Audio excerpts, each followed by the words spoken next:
अस्सलाम वालेकुम दोस्तों, कैसे हो? उम्मीद है कि सब खैरियत से होंगे। अल्लाह आप लोगों को ऐसे ही खुश रखे।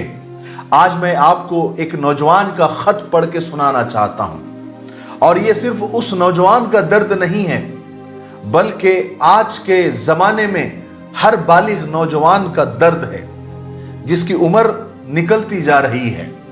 वो नौजवान लिखता है कि मैं एक आम इंसान हूं, 26 साल मेरी उम्र है, यानी 26, और मेरा घराना पूरा मजहबी है, जहां नमाज, रोजे, दीन, कुरान को बहुत ज्यादा अहमियत दी जाती है।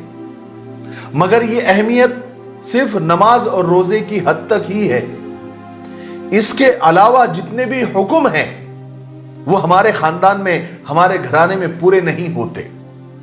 मैंने स्कूल, कॉलेज, यूनिवर्सिटी से लेकर हर इदारे में अपने आप को गुनाहों से महफूज रखने की भरपूर कोशिश की। मेरे दोस्त एंजॉय करते हैं, मेरे सामने करते हैं, गर्लफ्रेंड्स बनाते हैं, बुरे काम करते हैं, लड़कियों के साथ डेट्स करते हैं, उनके बर्थडे सेलिब्रेट करते हैं। मगर मैंने हमेशा यह सोचा कि मैं भी यह काम करूंगा, मेरा भी दिल चाहता है, लेकिन मैं हलाल तरीके से करूंगा। मैं आपको बताऊं, जब मेरी उम्र 24 साल की हुई थी, उस वक्त मुझे बहुत ज्यादा शादी की तलब होने लगी थी। यहां तक कि अपने आप को बुराई से बचाना मेरे लिए मुश्किल हो गया था। फिर मैंने अपने घर वालों को इशारों इशारों में खुलकर कहना शुरू किया कि अब वक्त आ गया है, आप लोग मेरी शादी कर दें। मेरी पढ़ाई भी मुकम्मल हो गई है और मैं जॉब भी करता हूं एक मीडिया चैनल में। मगर जैसे ही मैंने शादी का कहा, चाहे वो खुलकर हो या इशारे से हो, मेरे घर वालों ने मुझे ताने देने शुरू कर दिए, एतराजात उठाने शुरू कर दिए कि तुम्हारी अभी उम्र ही क्या है, तुम पहले अच्छे से कमा लो, अपने आप को सेटल करो, अपना घर ले लो, अपना ऑफिस ले लो, वगैरह वगैरह, इस तरह की बातें करने लगी। मैंने उनको कुरान और हदीस के रेफरेंस दिए, मगर उन्होंने उसको ये कहकर परे कर दिया, साइड में कर दिया। अच्छा, अब तुम्हारी सारा इस्लाम तुम्हारा शादी पर आकर टिक गया है, पहले इस्लाम की और बातें भी मानो।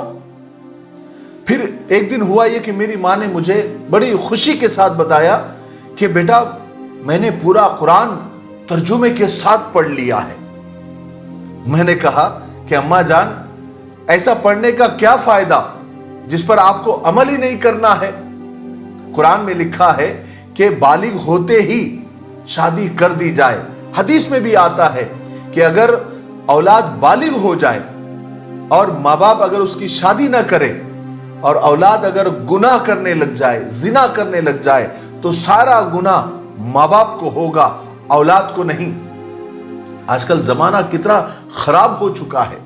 इंटरनेट पर, टीवी पर, बाजार में, दोस्तों में, हर जगह बुराई आम हो चुकी है। लड़कियों पर नजर पड़ जाती है तो देखता हूं कि वो तंग लिबास पहनती है, पतले कपड़े पहनती है, अपने जिस्मों की नुमाइश करती है। मैं अपने आप को बचाऊं भी तो किस तरह से बचाऊं? मैं चिड़चिड़ा होता जा रहा हूं और घर वाले कहते हैं कि तुम बदतमीज हो गए हो, तुम्हें बात करने की तमीज नहीं है। अब मेरा दिल कहता है कि ये बदतमीजी, आप समझो कि ये बदतमीजी क्यों हो रही है। मेरे अब्बा की जो कमाई है वो 35,000 है, और मेरे 3 भाई, 3 बहनें और पूरा घर वो 35,000 में चलाते हैं, और मेरी सैलरी, मेरी तनख्वाह 25,000 है। तो क्या मैं एक बीवी के साथ गुजारा नहीं कर सकता? हैरत है। मगर मेरी कोई सुनता ही नहीं है। कहते हैं कि तुम्हारी अभी उम्र ही क्या है, सिर्फ 26 साल, बच्चे हो तुम अभी। शादी का नाम 30 साल 32 साल से पहले नहीं लेना।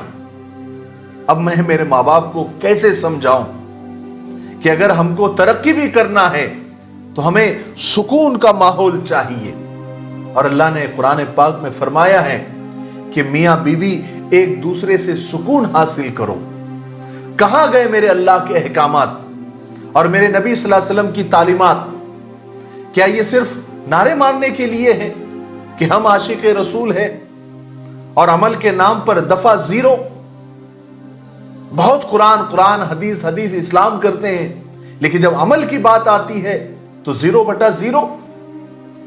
پھر بہت مشکل سے جا کر 1 سال ماں باپ سے لڑ کر میں نے ماں باپ کو منا ہی لیا۔ انہوں نے کچھ ہلکی سی حامی بھری، وہ بھی سال بھر ذلیل کر کے، لیکن میری قسمت ہی خراب، اسی دوران میرے دادا کا انتقال ہو گیا۔ دادا کے انتقال کے 25 دن جانے کے بعد میں نے پھر میرے ماں باپ کو یاد دلایا کہ میرا رشتہ کرا دو، تو وہ ناراض ہو گئے، کہنے لگے کہ ابھی گھر میں موت ہوئی ہے، انتقال ہوا ہے دادا کا، اور تمہیں تمہاری شادی کی پڑی ہے۔ میں نے کہا ابا جان، امی جان، اسلام کہتا ہے 3 دن سے زیادہ سوگ نہیں ہونا چاہیے۔ کہنے لگے اوہو، جب ہم مر جائیں گے تو تم ہمارے مرنے کے 3 دن کے بعد بھانگڑا کرو گے، گانے لگاؤ گے۔ میں سمجھ گیا کہ یہ سب شادی نہیں کرنے کے بہانے ہیں، اور میرے ماں باپ کی بدقسمتی سے سوچ یہ ہے کہ کہیں ہمارا بیٹا بہو کے پیار میں پاگل ہو کر اگر ہاتھ سے نکل گیا تو پھر ہمارا کیا ہوگا، اور کوئی وجہ نہیں ہے۔ آگے لکھتا ہے کہ میں سوچتا ہوں کہ اگر میں برائی کی طرف چلا گیا، میں زنا کی طرف چلا گیا تو کون ذمہ دار ہوگا؟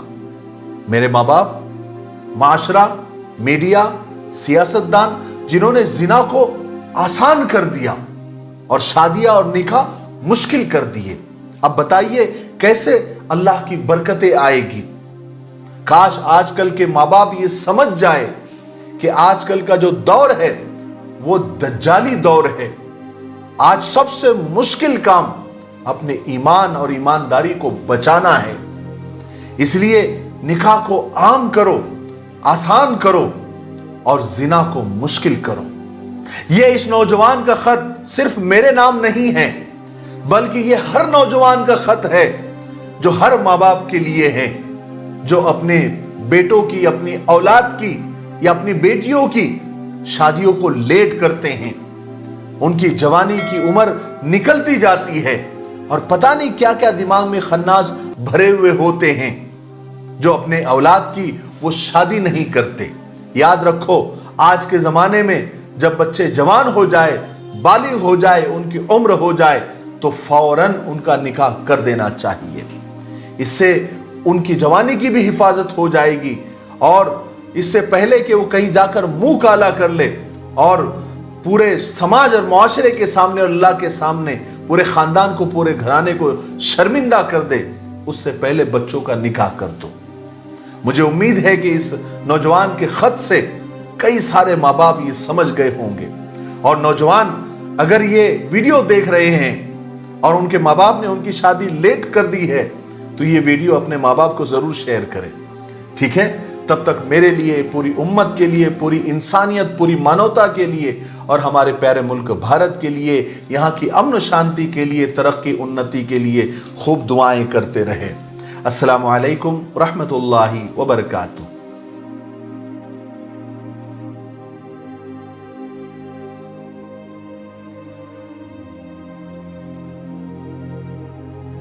ہمارے پاس India to Saudi via quarantine packages available ہے۔ تقریباً 1.5 سے 2 سال سے ہم کوارنٹائن کے پیکیجز اناؤنس کر رہے ہیں، اور ہزاروں کی تعداد میں ہم نے لوگوں کو انڈیا ٹو سعودی کوارنٹائن ہو کر پہنچایا ہے۔ اسی کے ساتھ ساتھ دبئی ویزا اور دبئی کے پیکیجز بھی ہمارے پاس اویلیبل ہے۔